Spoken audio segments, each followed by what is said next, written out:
আরে এর বুঝলি, আরে শাহরুখ খানটাকে কেমন দেখলি? আর লাচটা ডিঙ্গার গং ডিঙ্গার গং ডিঙ্গার গং ডিঙ্গার গং ডিঙ্গার গং ডিঙ্গার গং। দাদা ভাই জানতে পারলে কেলেঙ্কারি হয়ে যাবে আস্তে। আরে তো ভুল না, কেমন দেখলি?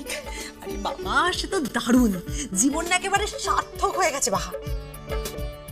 যেমনি নাচ, তেমনি গান, তেমনি অ্যাক্টিং, তেমনি ক্যামেরা, ও দারুণ। মানে ভালো তো হয়েছে তো? আরে মা না দেখলে বুঝবি কি করে দারুণ হয়েছে। যাক যাক, মোরা নত শত বুঝা কামলাই। শোনো, এবার তো একটু গানটা প্র্যাকটিস তো করো। বড় মা বাপের ঘরতে যাওয়ার পর থেকে তোমার গানটাও তো একেবারে বিসর্জন হয়ে যাচ্ছে।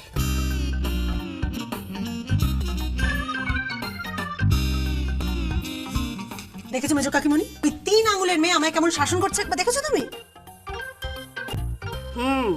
দেখেছি। এই যে শুনছেন, চলুন না খেয়ে নেবেন, আপনার তো আবার কলেজ আছে, দেরি হয়ে যাবে। এখানে দাঁড়িয়ে দাঁড়িয়ে বকবক করে সময় নষ্ট করছেন, খাওয়ার সময় আবার তারা লাগাবেন। চলুন চল। একটু দিনে তুমি জমা, একটু দিন মুলা একটু শান্তি করে গল্প গুজবটা করে নি, ঠিক আছে?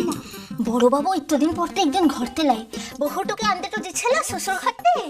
এতক্ষণ যদি থাকতো না, খবরের কাগজ টেলম লিখো লিয়া। বাহা বাহা, তোমার না সকাল 11টার সময় কলেজ তো আনছে,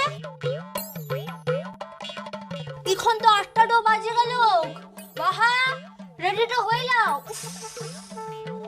এই বাহা বাহা, এটা কিন্তু তুই খুব বাড়াবাড়ি করছিস।